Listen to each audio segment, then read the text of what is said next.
Guess you come here. Come here. Come on. He said, no thanks.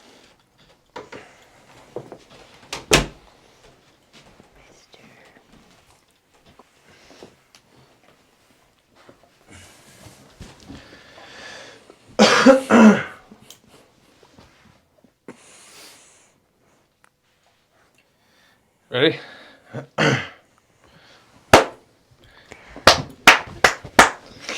We're back, aren't we, mister? Another episode. I feel like that's going to be really loud. In the microphone. The Sutton Sanctuary. Another episode. What will it be? Number 4? I think it is. Total, yeah. Total 4.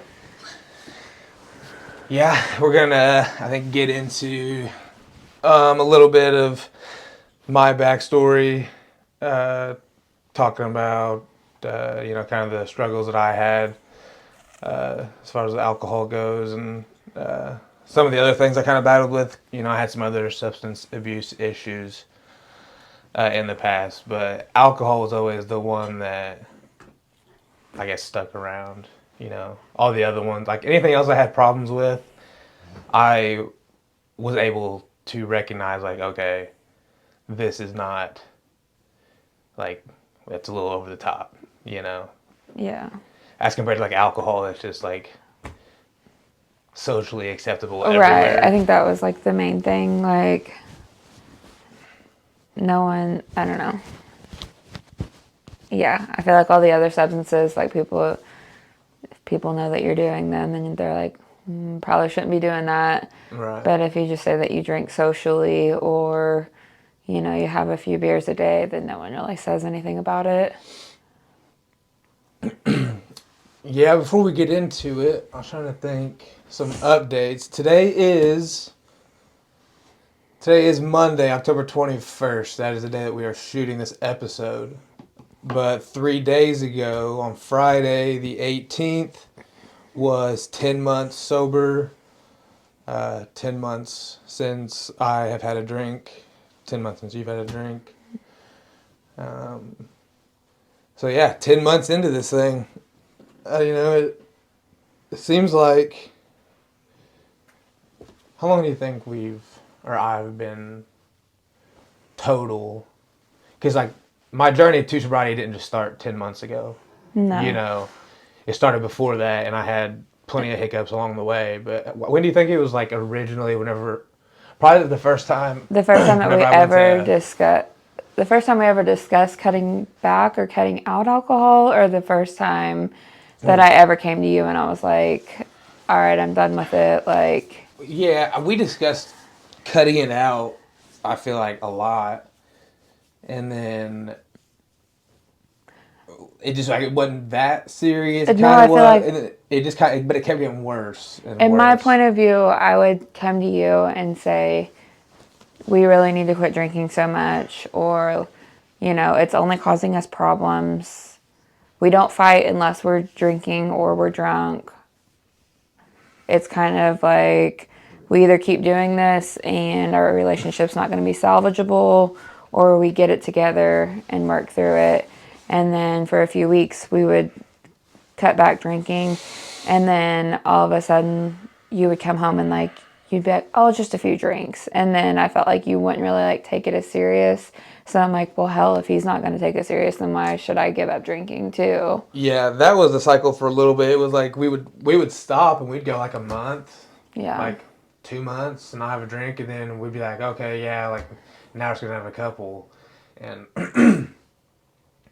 which just very obviously I displayed time and time again that I was not capable of just like a couple drinks, And it's not like, I don't ever want to come across as like I sit on some pedestal or like judge what other people do. Right, look down on other people that are still drinking. Like, it's 100% not like that at all. Yeah, there's so many people that I see, you see, and like they can go have a couple of drinks and like then they just go home and like go on about their day like nothing. And like I admire those people. That's just not how my brain works. And like it yeah, it just doesn't work that way for me. So it's not, I admire, like I said, if that, people that can handle it, it's one thing. It's just I just couldn't, and yeah, it was that cycle of going a little bit and.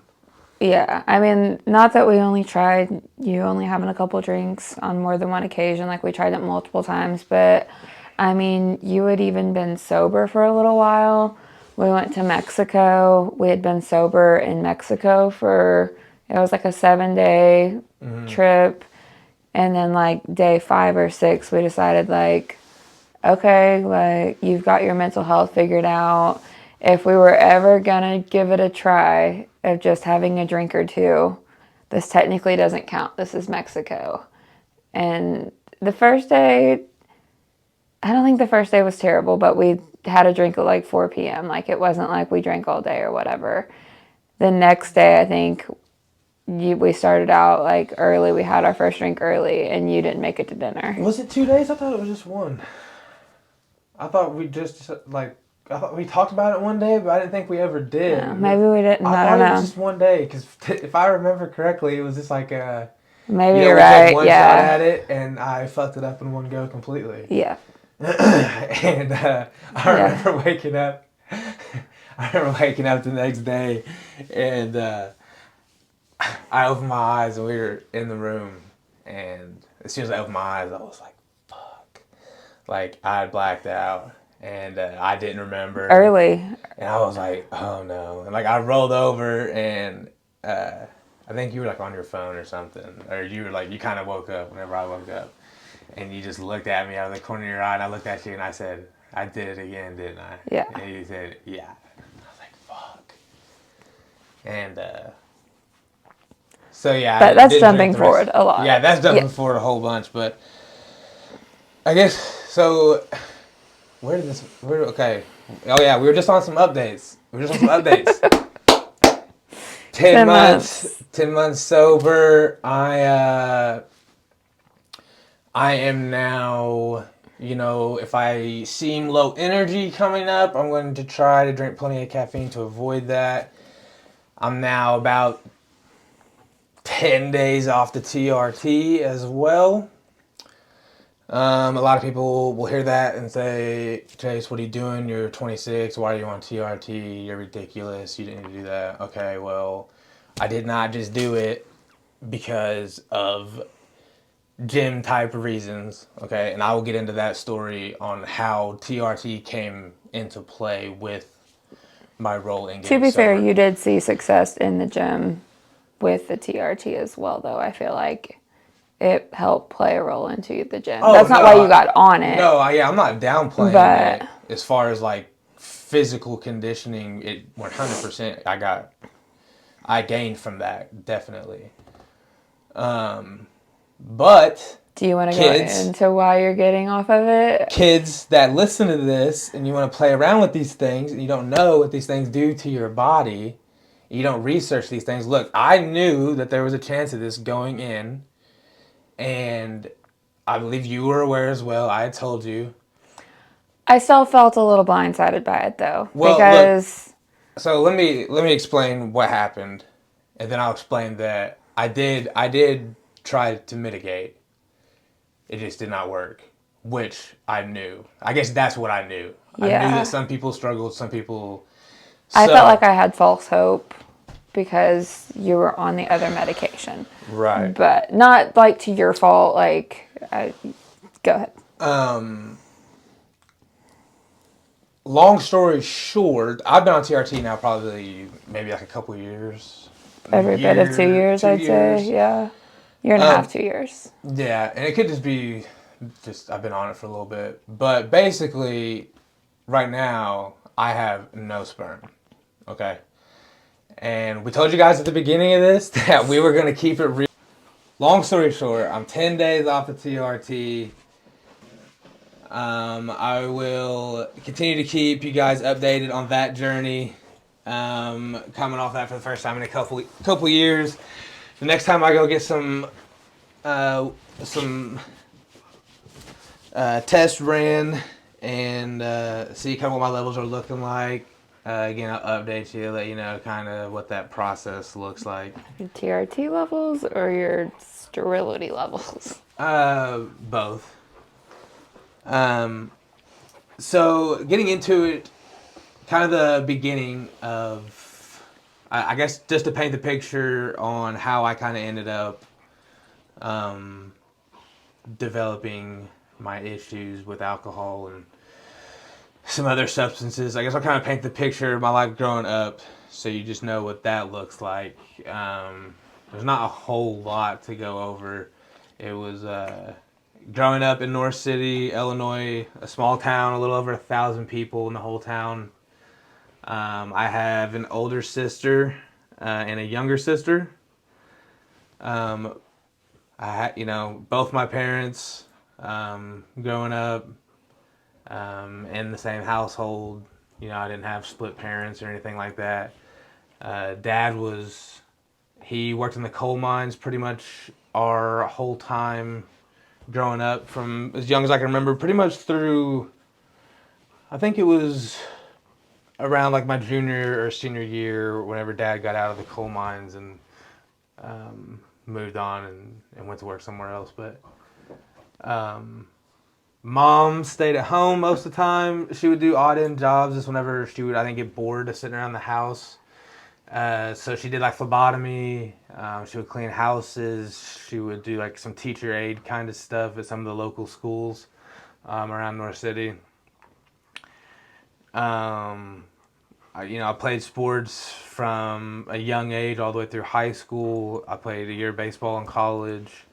I love playing sports. You're also not the typical like middle child either. I feel like the middle child is usually, they always like make jokes that it's the neglected child and things like that. And you're very opposite. That Yeah. it's a joke in your family that you're the favorite child. Right. Yeah. Yeah, that's, I definitely, yeah, I had a great support system. It's, still do, and I always did. And, so that's what makes it kind of hard whenever I think about it. It's like, well, how did you end up with these, these problems? Like, what happened? And, sometimes there is no reason. Sometimes things just happen, I guess. And, it's like I, said earlier, it doesn't, addiction and alcoholism, it doesn't discriminate, it doesn't care who you are, anyone can fall victim to it. So I guess I'll start out with my first couple. I guess I'll just lay out the timeline as far as the alcohol and drugs, and as things progressed all the way up until where I was at 10 months ago. Where it all started being probably like the 5th or 6th grade, being the first time I'd ever like had a sip of alcohol. And it was just like a one little time thing, a couple of drinks, nothing major. And then 7th or 8th grade year, I think there was another instance where like I had a couple drinks with a buddy, but like we had like snuck a bottle or something. But that was like the first couple of times I had any sort of encounter with anything like that with alcohol. It was like, I think it was like my 6th grade year, and then again like my 8th grade year. Fast forward just a couple months later, though, after I graduated, my 8th grade year, right before I went into my freshman year of high school, that summer, I drank a couple of times pretty heavily. That was the first time I had smoked weed, smoked a little K2. That was a little bit of a thing back then. And I tried cocaine for the first time that summer. So all pretty young. And all at like a pretty quick time, all within like a couple of months. That was like my first real experiences with those things was the summer before my freshman year of high school.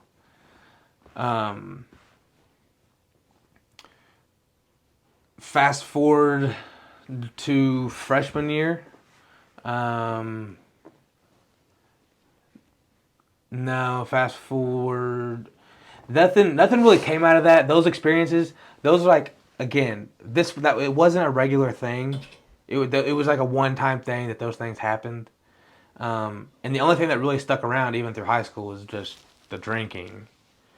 And then I think it's like my junior year is like I had a little run in my junior year. I got into some pills, muscle relaxers. Um, and again, I know this doesn't have anything to do with like, me being an alcoholic now, but it's just kind of to paint the picture of like how early and how quick that addictive personality developed in my mind and like kind of took over for a long time. Um, So again, that pretty much just continued drinking pretty regularly every weekend, throughout the week, even a couple times. That continued all the way through to after high school. Um, I had some accidents, I had some wrecks, I had some things I was very lucky. I had some incidents that thank whoever. I had people that were kind of able to help get me out of some situations that maybe I didn't fully even deserve to get out of. Um, and yeah, I got lucky a lot of times. And but anyway, so I wouldn't say it really didn't become like when did it like escalate? I guess. Fast forward to I was probably 19, and I went to work in Florida after Hurricane Michael hit Panama City and Tallahassee. During that time down there was whenever my coke habit ran pretty wild. Um, when the money ran out for that, that's whenever I made the switch to methamphetamine for a couple of months. Um, that's a whole nother. That's a whole nother story that I can get into later, and go more into depth as to how that kind of played out. But just for the sake of this show, I'm kind of just sticking to as far as how I got to have the problem with alcohol and the last couple of years.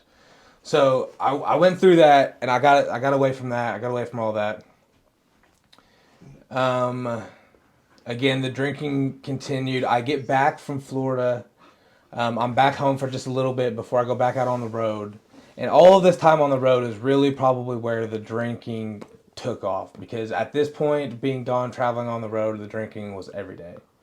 You don't have any like supervision either, really. Yeah, right. Yeah. Just full reign. Yeah. Yeah, just full. Yeah, no one there to say otherwise. As long as you were there to work, it didn't matter. Yeah, you're 18, 19, making more money than you really know what to do with. Yeah, definitely. And yeah, nothing else to spend it on. Yeah. And so that's probably where the drinking really took off. I'd say that's where I guess I became more of like a seasoned drinker because I was doing it every day. Whenever I was on the road traveling for work. And this whole time I still had run in with drugs, even though I'd gotten away. Like I'd stopped doing the dope completely, and like still had dabbled in like cocaine occasionally, but it wasn't like it wasn't a normal thing.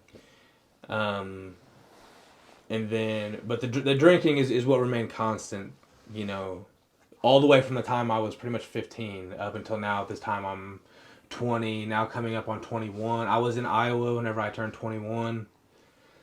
So now I'm 6 to 7 years into this of like drinking pretty consistently.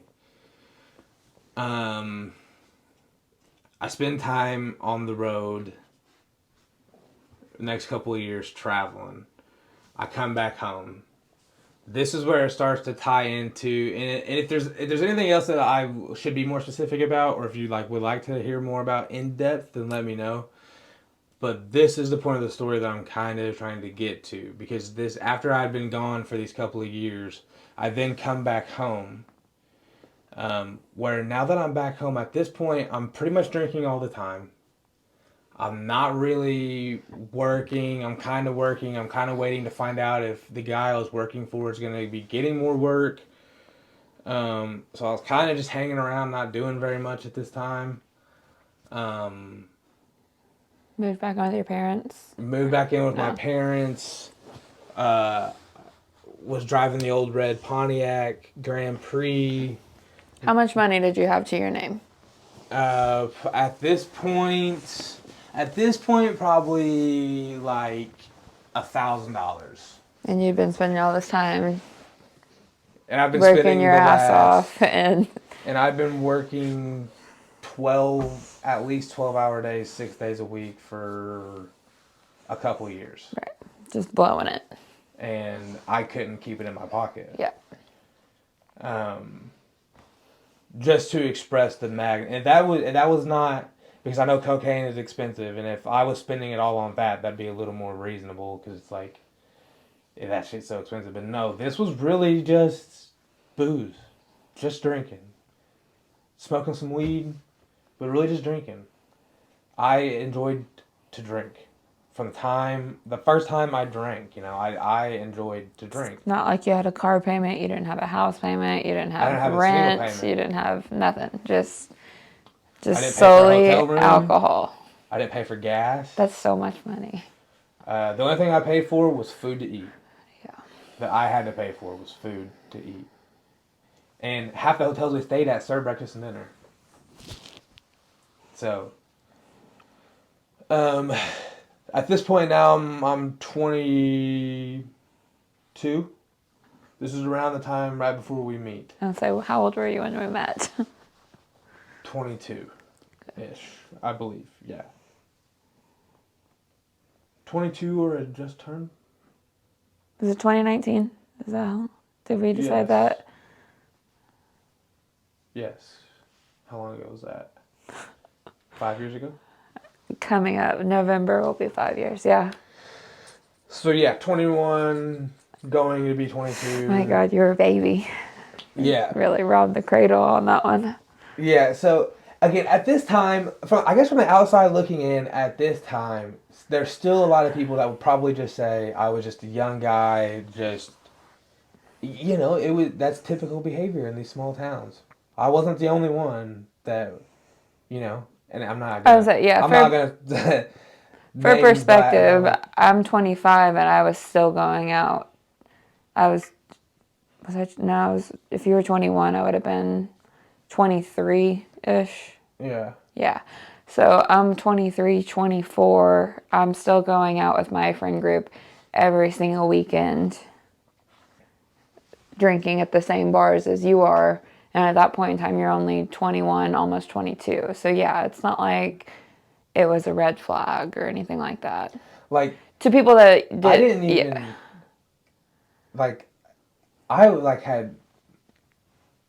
whenever I turned 21, I didn't even go to bars. Because at that point, I just been drinking for so long, so consistently that, I was like, I'm not, let me go out.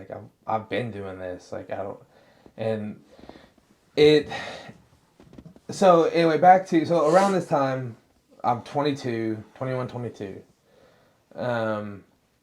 Have nothing going, no money. I've spent all this time working. I have nothing. Literally have nothing. There was a job I was hoping to get. If not, I was looking at going to the service. At this time, I was getting down pretty bad. I did not know at what direction my life was about to go at this time. This was I was at a crossroads here. I could go one way or I could go another. And one was going to be good and one was going to be really bad. Again, I was considering the service. I didn't know what to do. But considering the service is always interesting to me too, due to your problem, your problem with authority and At this point, I was just wanting some stability. Yeah. I was starting to feel real unstable and real. And in the midst of all of this is the exact time that I met Briley. Right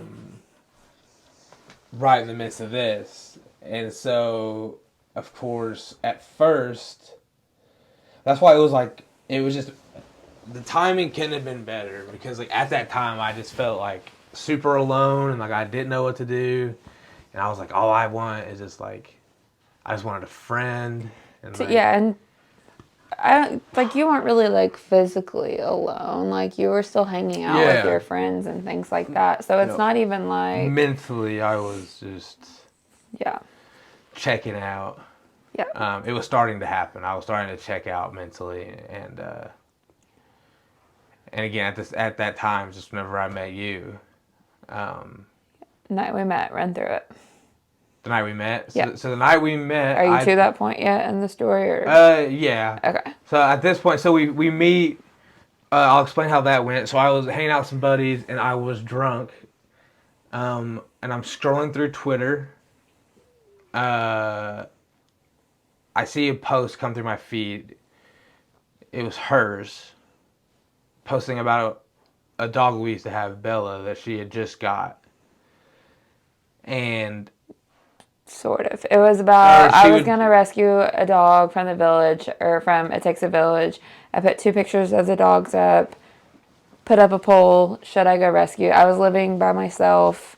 I'm 23 or so, 22, 20, no, you're 21, 22. I'm 23, 24, living by myself, have 1 dog, gonna go rescue another, put the poll up. You see that, you take that, add me on Snapchat from my username on Twitter. Then the first story on my Snapchat was like 3 hours from the Twitter poll, and it was a completely separate dog. It was Bella that I had like fostered for the week. Mm-hmm. So yeah, I ended up reaching out about this dog. Is how I slid in. Is how I slid in, was through the dog. That he ended up hating. We talk. We ended up talking. Not even really talking, just like throwing shade back and forth at each other. Yeah, and so we end up hanging out. Okay, so we end up making like, yeah, we'll hang out, whatever. It's just like come over. I'm watching. It's like a Wednesday, Thursday night too for him to be drunk. It's not the weekend. It's a weeknight. I stopped on the way there to get a Monster and a pack of gum, and because I didn't want you to smell my breath. Yeah, didn't tell me that he had been drinking. Just said, I'm hanging out with a friend. I wasn't like blacked out. I was just like, I had just been drinking though. Yeah. Like typical. Just like, I'm hanging out with a friend, but like, I'll come over and hang out if you want. Or, I'd like to meet the dog, whatever. Yeah. So I was like, all right, cool. So she sends me her location. I'm like, okay, I'm on my way. Well, the location, was it actually off, or I don't remember what happened or how, because I remember you sent me the location and I don't know if the location, like, it was like spazzing out and was actually like off of. I don't remember the logistics. I had sent the location and had said like, it's a white house. It's a really small white house. I think you said to the left of the shop. Yeah. I was thinking if I was walking out of the shop. Yeah. Left. It was on the left. And if I was talking about right. If you're looking at the shop, it would have been on your left. And I even said, I have like a white Camry with personalized plates. Like, you literally cannot miss the house. My license plate says Briley 15 on him. And I get there to where I think is the house I'm supposed to be at. Yeah, I'm anxious. He's telling me that he's been on his way for I don't know how long. Tells me that he's almost there or whatever, and he's nowhere to be found. Thinking I'm getting ghosted by this. So I pull into. I also text him and I'm like, I've got these 2 dogs. Noble, I had Noble at the time. He was not aggressive, but like if someone knocked on the door, yeah, like he was just really hard to get him to calm down. So I was like, the house is tiny. It was like 700 square foot. I'm like, just come in through the back. Just come on in. Like, don't knock so you don't like freak the dogs out. So I'm just waiting. I'm in my living room looking at the back of the kitchen door, like waiting for him to like pop through. He texts me, tells me, I don't I was even standing know. in the kitchen. Yeah, you text me and you're like, where are you or whatever, and I'm like, where are you? And you said, I'm in your kitchen, and I'm in my living room looking at my kitchen. He calls me, or I call him, I don't know, and he's like, you didn't mention that you had cats. And I was like, I don't have cats. He's like, I'm allergic, you know. Come to find out, he's in my neighbor's house, this creepy old man that I don't know. But also, the house is like about to fall in on itself. The house that he walked into is like a house that looks like could be like have an eviction notice on it. And he's standing in the middle of this old man's house. Barged Yeah, right he in. wasn't there, luckily, and she said, that's whenever I got the text that said, I don't have any cats. And I mean, there was like 20 cats in this house running around. And I looked down and she said, I don't have any cats. And that's whenever I went, He's got his shoes off and oh, everything. He is shit. comfortable in that house. That's when I was like, oh my God. I was like, I'm not in the right house. So I bolt out the back door, get in the car, peel out of there. I'm driving like towards the high school. As I roll through the that stop sign, I look to the right and I see a white Camry A parked cute little behind this house. house. And I was like, holy fuck. I was like, it was that one. Yeah. Like, I was at the wrong house. I was in the living room of some stranger's house. Like, Gross house. imagine if he'd been in there and like strapped up and I walking through the back door right into his living room. It Yeah. just blows me away. Yeah. So that was how the first meeting goes. So he finally makes it over to the house. We sat on opposite ends. It was a little awkward to begin with, but I don't know. Once again, I never knew that night that you were drunk or anything else. Like, I felt like we kept a distance for a while, and then even whenever I came over and sat beside you, like, I still didn't. You'd ate a whole Yeah. pack of gum by that point, I guess, but Well, like I said, I wasn't like sloppy drunk or nothing, but like I had just been drinking. Um. So yeah, that's we ended up watching movies, and so that's kind of how the first acquaintance went. The first time that we met and hung out started out with me completely walking into some stranger's house, all the way in. I mean, I'd walked through the house, and then realized I was in the wrong house. he was committed to hanging out, though, with the cat allergy and Yeah. that many cats. So, we're together. At this point, the drinking is, we're on the weekends, we're going out, hanging out, drinking. This goes on for a couple years. Which also, my other red flag was, I just remember you were working in West Frankfort. Were you in West Frankfort or Enfield? Or where was Stacy's shop at the time? Wayne City. Wayne City. You were working there, and I just remember you got pulled over on your way. Like, you were leaving work. We were going to hang out. It was probably a Friday, so not that big of a red flag, I guess. But we were going to hang out. You had stopped at a gas station. Like, you couldn't even make it from Wayne City to Carmi. You had stopped at a gas station and got like a 6-pack, and you had gotten pulled over for 2 6-packs. Yeah. You had gotten pulled over for either rolling through a stop sign, I or rolled through a stoplight in Yeah. McLeansboro, coming through McLeansboro, and turned south there, head back to Dale, and I rolled through it. and you were freaking out about like just there being like, Well, I'd already drank 3 beers Yeah. from Wayne City to McLeansboro. which I don't think I knew that part of it, but I just remember you like freaking out about like getting pulled over when there was alcohol in your car. And I don't know, it just like didn't click to me at the time that it was, one, because you had an open container, and 2, because you had already like pounded 3 of them. Yeah. But And and I threw that down on the floor and I just got a verbal warning for that. Luckily, he was super cool and he got out of there pretty quick. Again, it's not cool. It's, I was reckless and, eventually it could get caught up to me.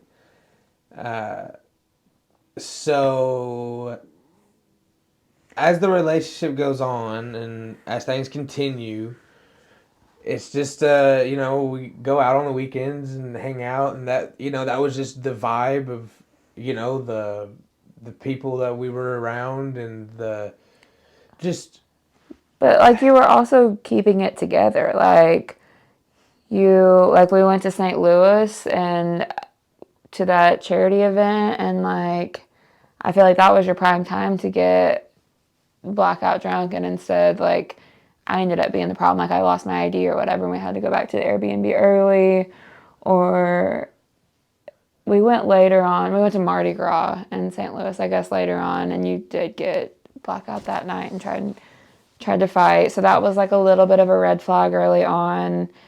And then we had went to a party, and neither one of us could drive home, but you tried to drive us home, and we ended up almost totaling my car. And then that didn't really slow us down that much. I don't even know where we went from there. We went to Florida. Somehow we managed to not drown the very first night we're in Florida. We like don't eat anything all day. You'd pick me up from work. I worked night shift. You'd pick me up from work. We drove all the way to Florida. We walked next door to Roadrunner, and instead of like eating anything, just this bartender was hot and heavy with us. She was eating us up. Me and Chase hadn't even really. Once again, this was before the wreck. This is before my car being totaled. This is before St. Louis, I think. So I guess that's like the very first. Like we go over there, we don't eat anything. I had a shrimp cocktail for my full day of eating, and you had like tacos or something, and she's just handing us shot after shot, hyping us up. And then we got so many, she was giving to us for free. Yeah, for sure. And I decided we should walk the beach. Like our condo was literally like right there. I was like, we should walk the beach. And that all I remember is like almost falling into the ocean. And then next thing I know, I wake up and I'm like on the bathroom floor, holding the toilet. But then just next day, got up and did it again. So again, and there's probably a lot of people that are going to hear this. And I know there'll be people that hear this that are people that do this shit every weekend. And again, I'm not coming at you. I'm just saying it's not normal. But we were fine then. Like had a great time that whole week. Because at the time we weren't like trying to make it a conscious effort of like, no, okay, maybe this is a problem. No, but it wasn't like. I feel like the only reason I like made it a conscious effort that it was a problem was because it always led into a fight, or you would like get paranoid, or you know what I mean? Like, and none of that happened that week. But once again, the relationship was still very fresh. Yeah. And well, I think over time, I mean, the drinking just continued to ramp up, and it became more often, and so eventually it all eventually just comes to a head where we sit down together and we kind of realize like, okay, this isn't working for us. Like the drinking's not working. We're spending whole days recovering. Like we're wasting a lot of time. We're renovating our house, and we're getting drunk with every renovation and half-assing it, and the only time we're bickering is whenever we're drinking. Like whenever we're sober, we're literally not even like having disagreements. Like we're fine. Like it's our fault that we're even having any sort of issues. And so that discussion. That's what sparks the initial starting of, I guess, getting sober. And that's whenever it kind of started out as like we would go a month, 2 months and not drink, and then we'd be like, okay, well we've went this long, we'll go out tonight. And lo and behold, every single time I end up belligerent. Yeah. And it seemed like once I don't know, maybe because I was getting to do it so often that like I wasn't hitting that belligerent state, but then once I was like not doing it for a little bit and then going to do it, I was just cutting loose like completely. Well, and people would like wind you up too. Like we wouldn't see our friends for like a full month when we weren't drinking, and then all of a sudden, like if we were there, they were like, "Oh my God, we can't believe you came," Like, people would be buying you beers left and right. You were drinking like 3 beers to my 1, like, or, you know, like, oh my God, Chase that, we got to do a shot, whatever. Yeah. And so that's never really became noticeable, was whenever we really started to make the conscious effort to quit. And then the one time every so many months we would go back out again, and it would just end in absolute turmoil, and we would, you know, it ended up bad. And So bad. that's whenever the fights got more dramatic and more intense, and it really became a problem.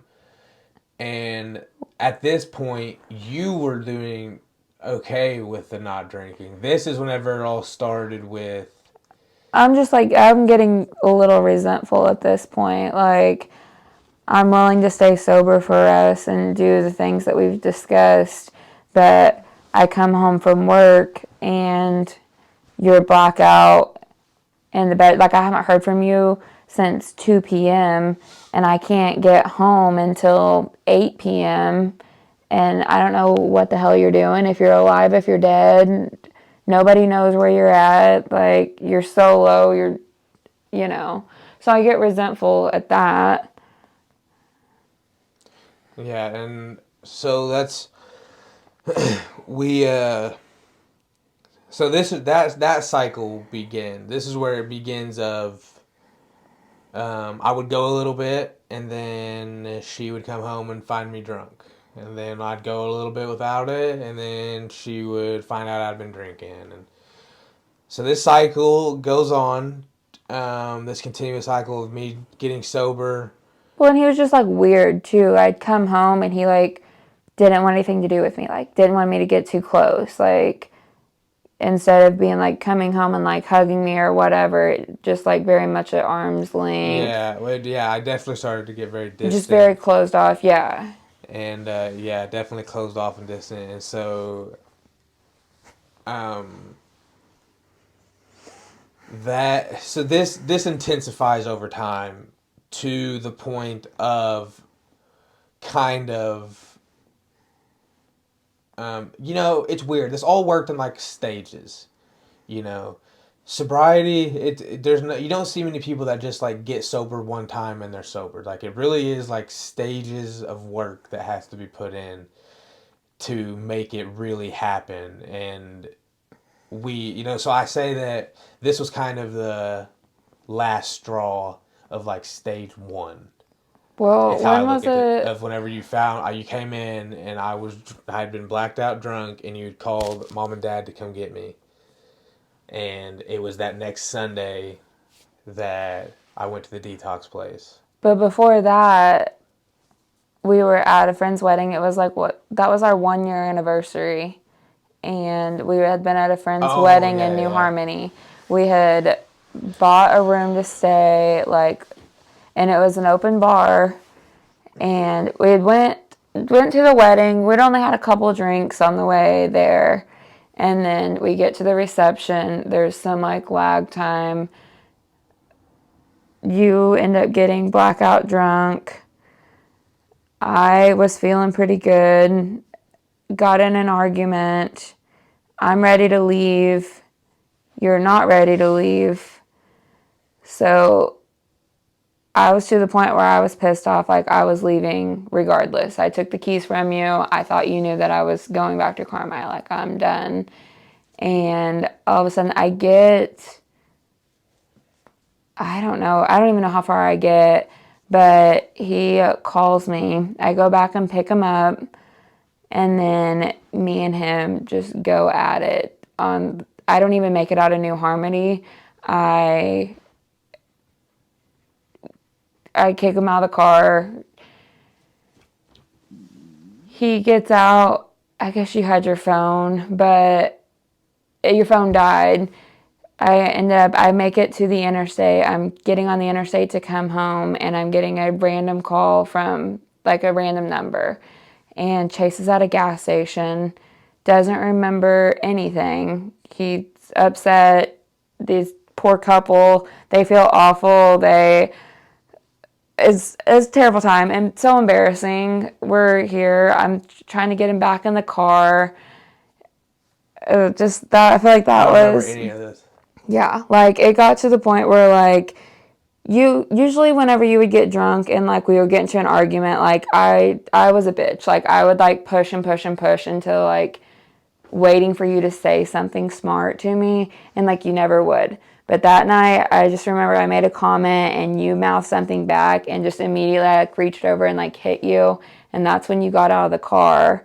Like, not anything crazy. It's not like I punched you in the face, but I did hit you. Like, I'm pissed off. I, like, reached over, I hit you. Because here's what I'm saying. I was sorry to interrupt, but I know how I get whenever, and even if like, you can, I could love you so fucking much, but, like, you could just say one thing that, like, jabbed me the wrong way. And I was. And you knew it. And I like, was. There's certain, and, like, I will fire some shit off back so fast, I don't even realize I said it. The argument was you were completely obliterated on the dance floor. I had been out on the dance floor. I walked away to get a drink. You thought someone else was me, or this person tried to go and dance with you, and I made eye contact with you as you, like, she was dancing in front of you. You weren't even touching or anything, but it just, like, had already, like, went through me. Like, I was done with it. I was, not that you, like, ever cheated on me, disrespected me, anything like that, but, like, I basically just used that and was ready to fight no matter what. And I had made a comment about you staying back with that girl, and you had said something about, like, all right, well, then go drop me back off. And, like, never once had you ever, like, said anything like that to me. And the way that I know, I did not mean it. No. I did, yeah, that would... Right, that it was just us going back and forth at each other. Something back. Yeah, I had been, like, at you so long, and I was like, fine, if that's really what you want, then I'll fucking do it. But as soon as you said it, it just went right through me, and I, like, reached over and just hit you, and you freaked out. I'd never seen you, like, that pissed off before, and you jumped out of the car, and I was like, fuck, we're done. Like, this is it. Like, we're not making it, we're not even making it to midnight tonight to make it to the year of marriage. So when you called me and, like, distraught, and I was like, fuck, I'm on the interstate, got to turn around and go get him. You don't remember anything. I have to tell you, once we sober up, I have to tell you that I hit you. Like, this isn't great. Yeah, I don't remember any of it. Yeah. I think that's when... That's what scared me the most, was that, like, I physically, like, I was to the breaking point that I physically, like, wanted to beat the shit out of you. Yeah, and I think that's whenever you pretty much... I was done. Sober after that. Yeah, I was so done. And that's whenever me lying about the drinking really started. Yeah. Was after that, because you had stopped. Mm-hmm. And you like, weren't, and I was trying to act like at this point in time that I actually wasn't having a problem. Yeah. But, like, actually I was, like, starting to realize, like, holy shit, like you had went to a basketball game. I already wasn't very, like, impressed with that, because you wanted... Was that before or after rehab? That was after, so we'll hold off on that. But, like, you had went to somewhere to get your tires rotated or something, or you had to go do something. And I just remember, like, you came back and you had been drinking. Like, I knew that you had been drinking. And we're yelling at each other. Like, you're outside, I'm inside, the window's open, I was painting or something, and we're yelling at each other. Just multiple times. Or, like, you didn't want to go to my family's Thanksgiving, is what, like, was right before you went to rehab. You didn't want to go to my family's Thanksgiving because there was drinking at my family's Thanksgiving. And you said, like, I'm doing really good at being sober right now, which you weren't. But you were like, I've been really good. Like, I don't want to be a dick, but I also just, like, don't want to put myself in that environment. And I was like, okay, that's fine. Like, I'll just, you had went to my aunt's, but I was like, that's fine. As long as you go to one, like, I'll just go to my grandma's by myself. And then the next day, we had went Black Friday shopping. And I think it was the day that I came back from Black Friday shopping with my family that you were drunk whenever I got home.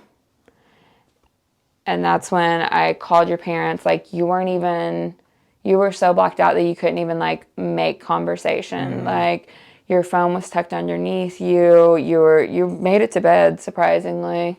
but all the lights in the house were on. And like, once again, like, it's not like I was coming home in the late afternoon, like late evening. It was like 2 o'clock in the afternoon or something. Yeah.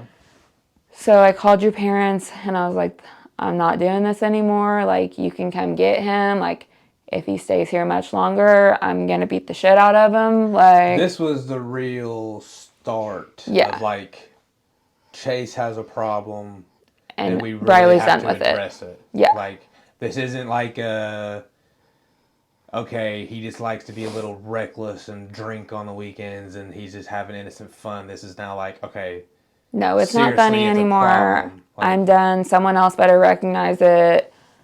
and so out of that And I've been trip, begging you to do like outpatient therapy, do something, because I kind of talked about like therapy or getting a therapist. well, you were on Lexapro at the time I too, think so. and like you had went and they had doubled your dosage. But yeah, Lexapro actually made me feel like shit. Yeah, so they doubled your dosage of the Lexapro. That's really when everything started. I didn't swap medicines until I went to. So after she found me, I would go stay with my parents. My parents come get me. The next day I get up. The next day I get up and that's when my mom tells me, she's like, we found somewhere for you to go. It's a detox place. We think you should go stay for a couple days. Like blah blah blah.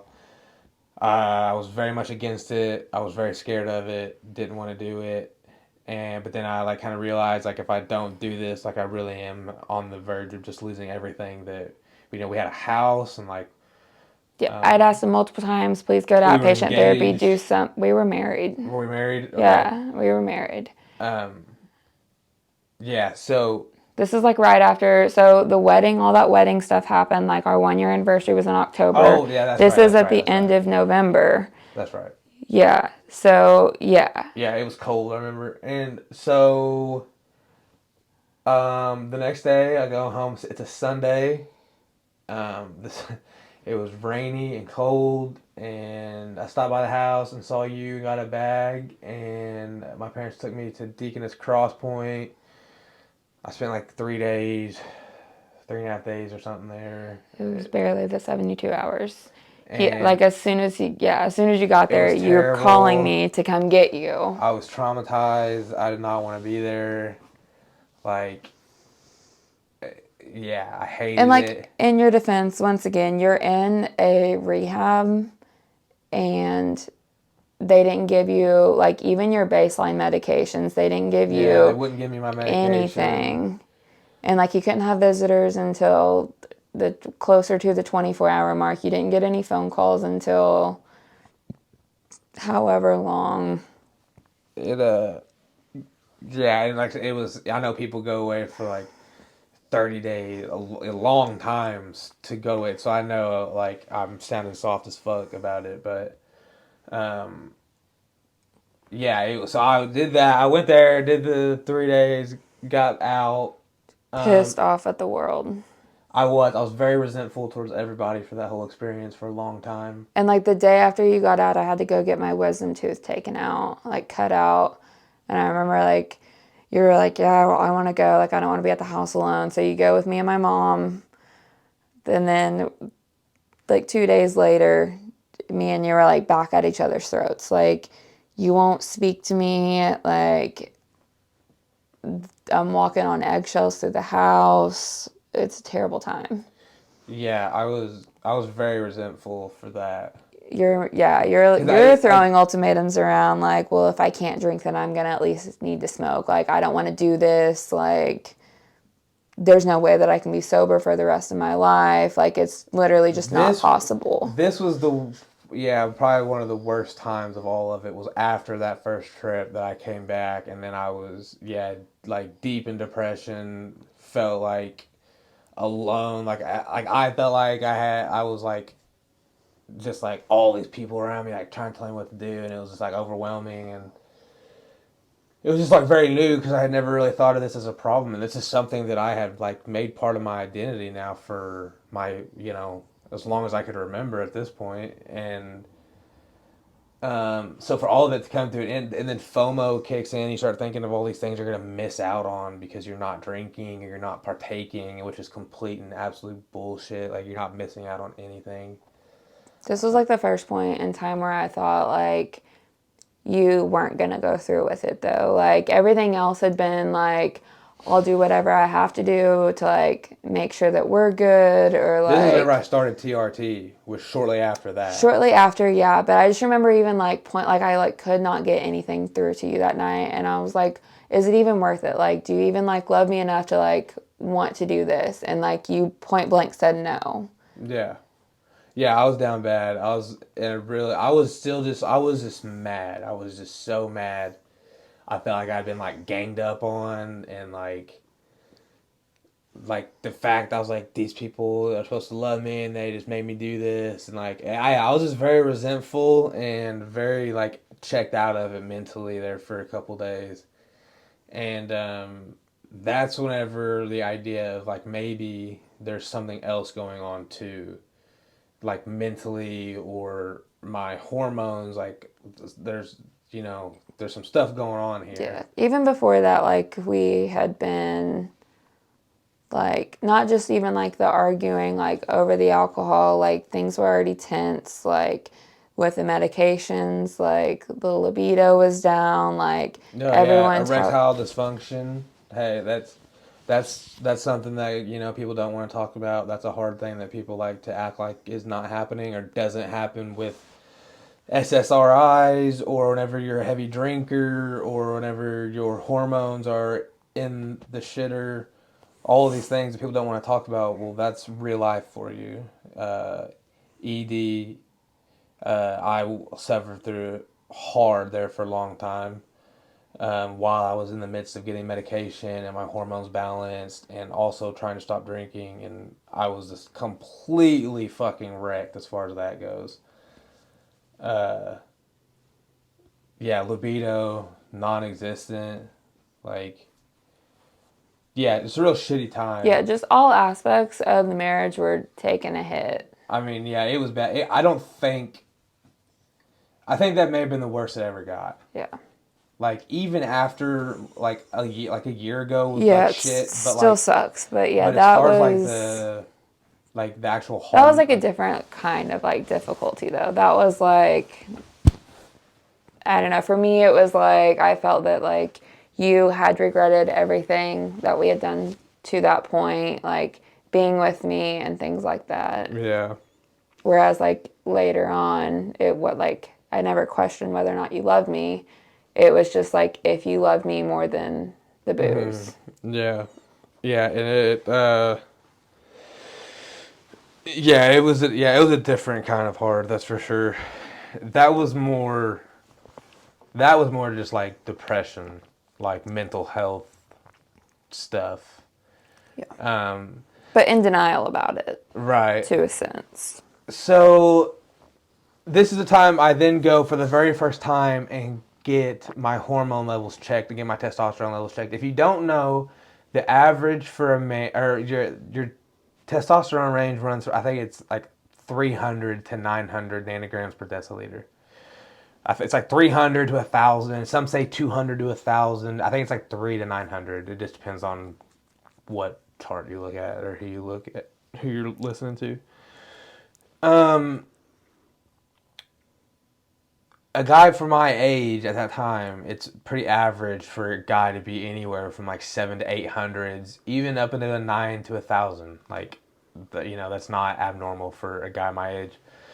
The very first time I ever got my blood work done, my testosterone level came back. It was like 112 or something like that. It was low 100s, and I have pictures on my phone that if I can figure out how to edit right, I will. I'll pull my levels up. I have the pictures. Because this was another thing that we like had a couple of arguments about, like you wanting to get on it, me not really loving the idea of it because you're already like your hormones were already all over the place, and then to throw in another medication or substance that was going to like alter your hormones like that, and you couldn't really give me like a direct rationale as to why you wanted to do it. And like I also just didn't trust you at the time because you've been lying because of the drinking. So But Yeah, so we ended up figuring it out. And okay. you'd already been doing it, I think, by the time you brought it to me, too. Yeah, at this time I had tried it. I got some testosterone from off the street and had tried it. And not like blasting it like crazy. It was a very low dose. But I did start to notice like a difference in the way I felt mentally. The depression was starting. I wasn't as anxious. I was starting to benefit. Um, Straight out of rehab, starts the TRT. I was so desperate to not feel like that. Yeah. Yeah, And we're not having sex, we're not communicating, we're not doing anything. 3 to 4 weeks goes by. And like I did notice like a few different changes, but I thought, okay, it's just his medications, or like he's finally starting to be less resentful or whatever. So then when he drops a bomb on me that he's actually been secretly taking other drugs, like that was like a whole nother set of arguments. Like, I'm trying to trust you. You've been doing it. Like, I'm glad that you're telling me now, but also you've been lying to my face for 3 to 4 weeks about it. yeah, So, but I finally get on board with it. yeah, it was like, I mean, you don't really, because everyone reacts so different to that stuff. You don't really know unless like you do it. And like I said, I was just at that point where I was like I don't know what else to do. I was willing to do absolutely anything I could do to feel better at that point. So I do that. She finds out. We talk about it. I get her on board with the idea of it. I go schedule a doctor, a real doctor, go to a real clinic that specializes in hormone therapy. Um, this guy gets me on a schedule, so this is where I get on TRT, and so this is why I got on TRT at only 24 years old.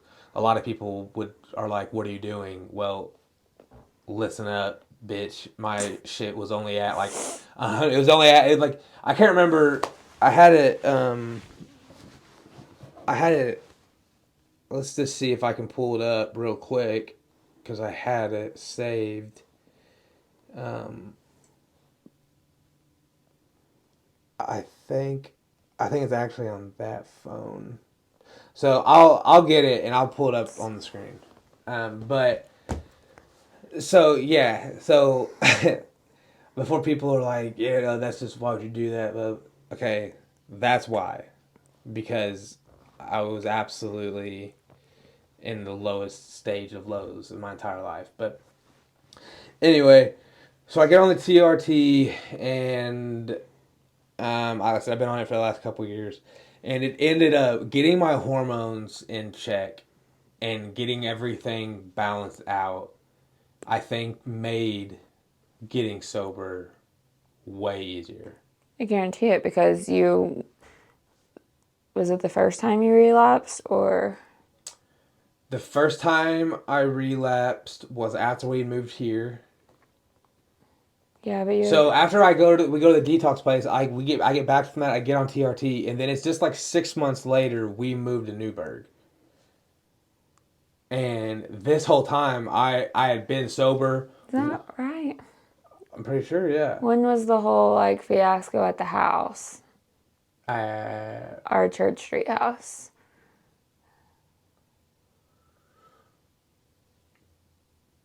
that would have been. Was that before That rehab? was before. Okay. I think that was. Yeah, there was multiple times that I had to. Because I just went to the doctor for my hip, whenever that happened, and I was on pain meds. I remember I was hurting and I was worried about where my pain meds were at, and you guys were worried that I was like gonna get it. Because you're already drunk. No, it was the next day I was wanting my pain meds. Oh. And everyone was mad at me for wanting them, but I just went to the doctor for my back. I had all that stuff went on with my hip or whatever it was, but so yeah, that was before. Okay, but to be fair. Right. Yeah, of course. Whenever you're battling with addiction, any sort of thing that makes you feel that affects your sober state of mind can.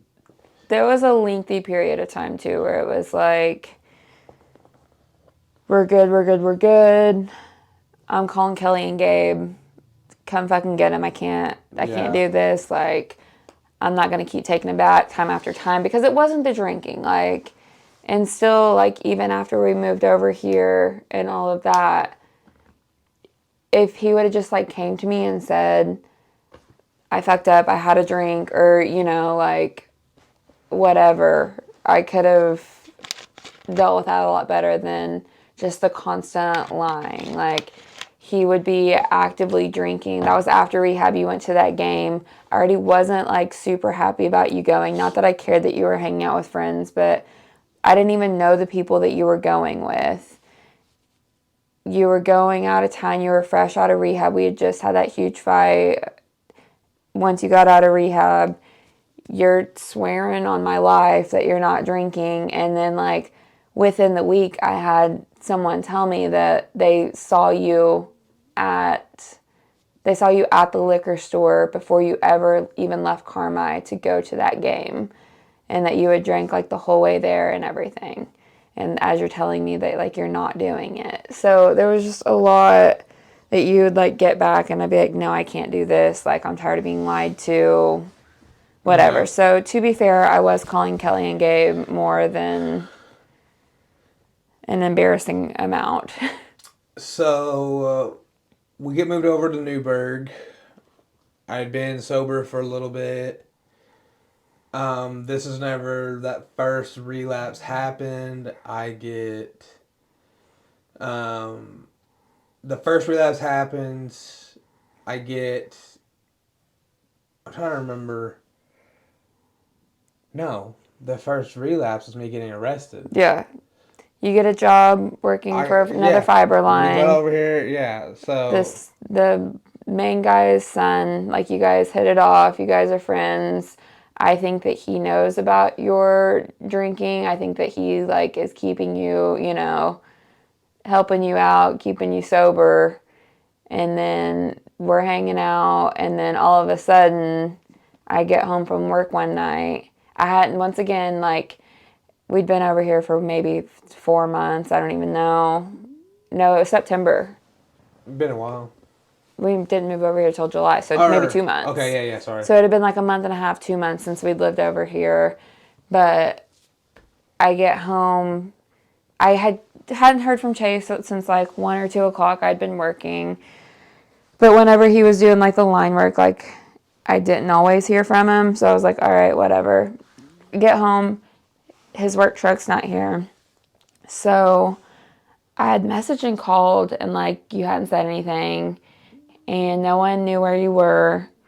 So I think I messaged Joey on Facebook and was like, hey, just checking in. Like, I hadn't heard from Chase. His phone's probably dead, but are you guys on, like, an emergency call, or, like, what's going on? Because it's like 7 o'clock at night, 7:15. Joey calls me and tells me, like, I don't want to be the one to tell you, but, like, Chase isn't going to be home tonight. He's been arrested. And I'll let you tell do you remember what happened? Or yeah, so I got arrested that afternoon. It was like 2 o'clock that afternoon. I had been drinking since like 9 o'clock that morning, probably. Because I'd been drinking the night before and I felt like shit the next day, and so I started drinking early that day. I am coming back from Kentucky. It's about 2 o'clock in the afternoon. I get called in. Someone calls me in for reckless driving. I get pulled over, and I remember as I get pulled over and the cop is walking up to my window, I remember in that moment like a weird sigh of relief of, like, I'd been caught. I've been lying for a long time about this being a problem. And there's, like, no way to get out of this. And there was, like, a part of me that was, like, really okay with that. I was, like, I was so tired of lying about it. I was so tired of not being truthful about it. And this was going to have to really force me, I guess, to open up about it. So I end up getting arrested, and they take me to Warwick. I I don't get to make a phone call until like 3 o'clock in the morning. This is a Wednesday night. I work Tuesday, Wednesday, Thursday at the hospital. It's a Wednesday night. Joey thankfully like called me at like maybe 8 o'clock. Yeah. So like I knew what was going on, but then here I had to call his family and my family. Like I'm pissed. I'm concerned. Like all Joey knows is that Chase is fine. He told me that you hit another vehicle, like a parked vehicle, like it was empty. Yeah. You would like sideswipe the vehicle as well. That was never on any report. That was never brought up in court. That was never talked about. So if you did it, you don't remember. Yeah. Okay. So I know that he's fine, but I'm pissed. He calls me at 3 a.m., I think, 3:30 in the morning. And the first words out, like, all he really says is, he's like, hey, have you talked to anyone? So it's a game I'm playing. I say no. He says, okay, well, I'm in jail. I say, what for? Drinking. I said, okay, is that it? Yeah, whatever. We go back and forth. I'm shitty. He's pissed off I don't know why he thinks he's pissed off with me, but he says, I know you have to work, but my bail is $500 if you can let mom and dad know. Well, I'm being a bitch, and I said, no, you can let him know yourself. He says, I only get one phone call, and I used it on you. And I said, sounds like you're fucked. I don't know. But long story short, I called Kelly and Gabe, tell him where he's at, how much bail is. I recommend leaving him in there. Not all day, but I was like, I wouldn't go bail him out at 8 a.m. I was in there till like 11. I would have left him longer. But so yeah, Dad comes, gets me. So that was the first relapse. We end up he goes and stays in North City for a while. For a couple days, we end up talking. We work through this. Decide we're going to move forward. I get sober again. Another December is when this happened. September. That was September 13th. That was 2 days before my birthday. The DUI, he gets arrested, all of that. That's 2 days before my birthday. So 2 months and about a week go by, and I go to Illinois on Fridays. I had went to Casey's that morning. Or no, it was later. I can't remember. It was later on that afternoon, and I went to Casey's and I got a couple of shooters of Southern Comfort from Casey's. It had to be later than that because I had been in Carmel Friday, and then there had been like a dinner for Mamaw's birthday, so I stayed for that. And then I got home around like 8, and you were being really weird on the couch, and because you had been shitty with me that day. And then as soon as I got home, the closer I got to home, like the nicer you were being. Like you were like weren't trying to have confrontation with me. So I get home and I'm questioning you more. And in the meantime, from the DUI situation, he had gotten like a breathalyzer and was like, anytime you have questions, like I'll blow in it, whatever. And I never had you do it until like that night, I was like, all right, then go ahead and blow in it. And the way that this man blew in the breathalyzer and flipped it around to me and was like, see, it's all zeros. When it was 0.09, which is he drunk? 0.07. Okay, whatever. Were you drunk? No, but how the fuck are you gonna lie to me? And then put on the most dramatic of how the breathalyzer was broken and how it was just gonna fuck him like that and how he hadn't been drinking and... Well, whenever you're in the throes of addiction, you will say and do anything to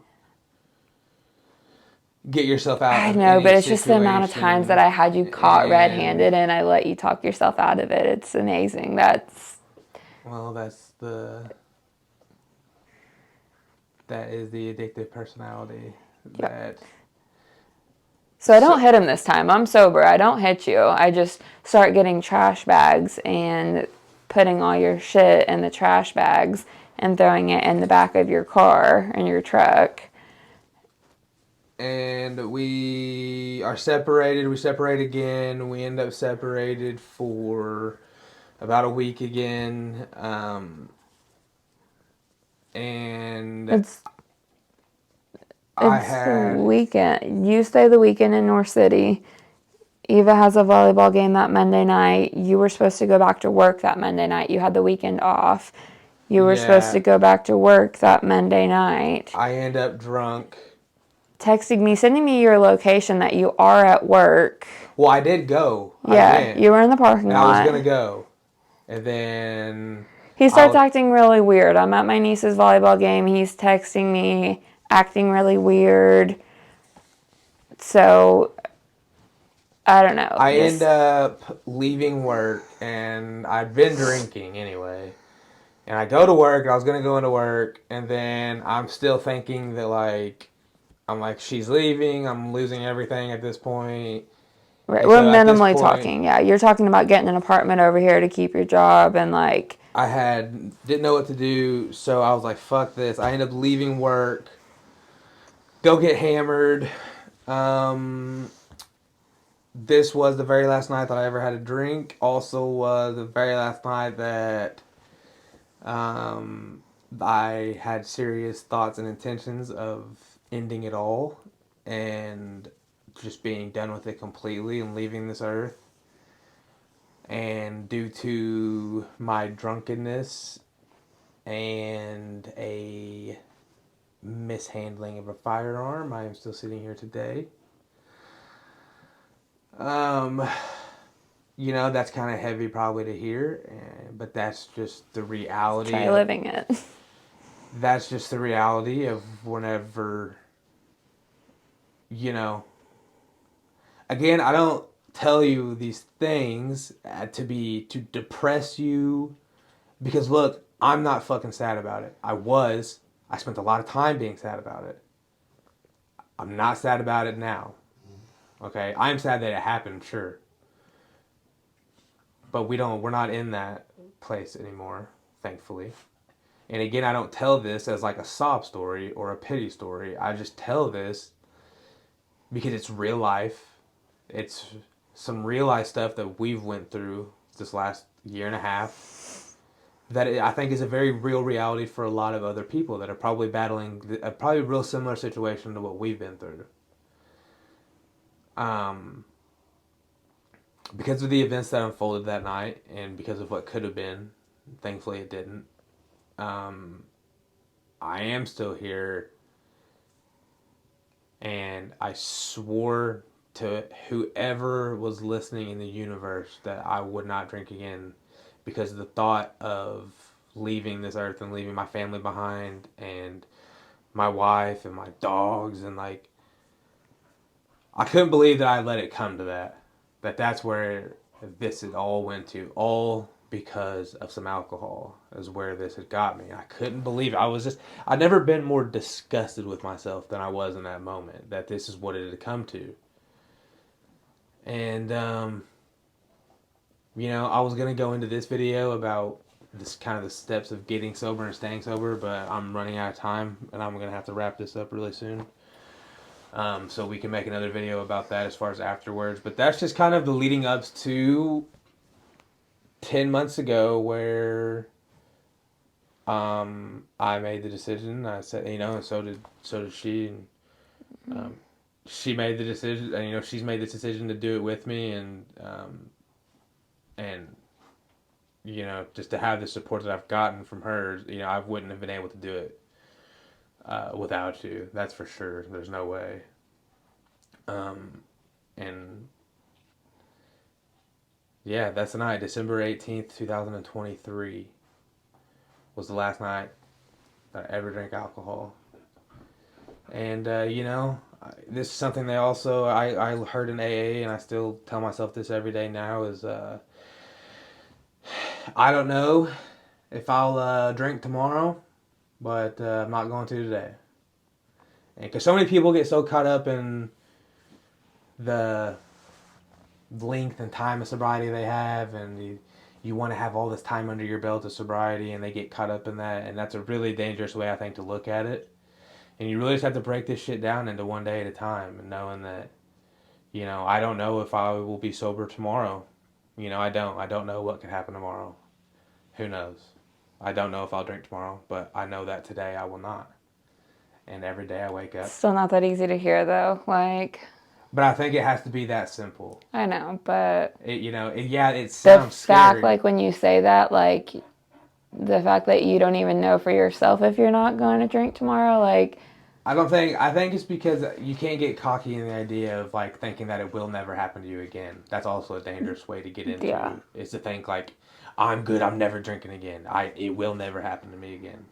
That's like a really dangerous way to be, and I don't think that's how you should approach it. It's more so just the methodical approach of just like taking it one day at a time. mm-hmm. Not Yeah, so, that's like not a so big much, like, AA theme and Al-Anon theme. yeah. I can sit here like 98% confidently that like I'm not gonna drink tomorrow, but I don't think you should ever just be like, I'm not going to. It's like, again, you're not immune to this shit. Anyone can. So yeah, I know. I didn't go into like specifics on some other things. I was kind of trying to get to what's happened this last year and a half. That's really kind of changed the course of direction for us and our relationship, and kind of where we're at now. And if you would like to hear more in depth, which I'm sure as time goes on, there'll be stories, and that you'll hear more about it as time goes on. But if there's anything more specific that you'd like to get into, just let me know. I'm open to talk about anything or whatever. Again, this isn't a pity story. I'm not sad. I'm really happy with where I'm at right now. I'm really happy with where we're at right now.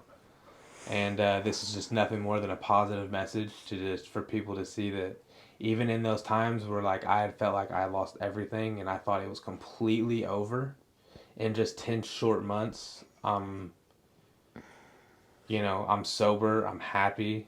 I'm not battling the depression like I was. I still battle anxiety. I will probably have anxiety forever, but I don't battle the depression. I don't battle the thoughts of wanting to hurt myself or leave this earth, or I wake up every day now, actually excited to be here, and I'm excited for our future. And so people ask, Chase, why did you want to start a podcast? Where did that come from? Well, this is kind of where it came from, was these turn of events that happened in our lives. And, that it doesn't make us special. I just think it's relatable. And I think people can hear this, and probably a lot of people that we know probably are battling some sort of form of this. And I think it's good for people to see that even in those lowest of lows, like, it's not over. And the sun will come up tomorrow. And like, just like everyone else, you have the chance whenever you wake up to make a different life. It doesn't have to be the same, and you don't have to continue to fall into those same patterns. And there's help, and there's people that want to help, and there's places you can go, and there's people you can call, and people that care, and people that want you here, and at the very least, if you're battling something like that, I would be open to hear about what you're going through if you have nobody else to talk to about it. So even though I'm no genius on it, and I'm still very new to this, and I'm learning every day, but I think it needs to be talked about, because I think there's a lot of people that are suffering silently, and will continue to suffer silently if we don't allow this to be a more comfortable thing for people to talk about. So with that, yeah, that's pretty much it. So I was trying to think if maybe some positive way we could end this episode, a little lighter note to get out of here on. I can't think of anything right now. This episode will come out on Thursday. Again, thank you guys. We continue to get a lot of support and a lot of positive feedback, and it's awesome to see. Hopefully, share this video, like and subscribe. Maybe someone needs to hear this, or someone needs to know that they're not the only one that is having these problems, or they're not alone in the struggles that they're feeling every single day. There's other people, real people with real problems, suffering the same things, and you're not alone. So that's it. That'll be episode number 4. Happy. My name's Chase. My wife Briley. Thank you guys for listening. We appreciate it. How you doing, good mother? I do want to clarify that I don't know, like, for sure when my last, like, drink was, so I don't know if I'm, you know what I mean? Like, I haven't been drunk since you've gotten sober, but What do you mean? I don't know that I've been completely abstinent from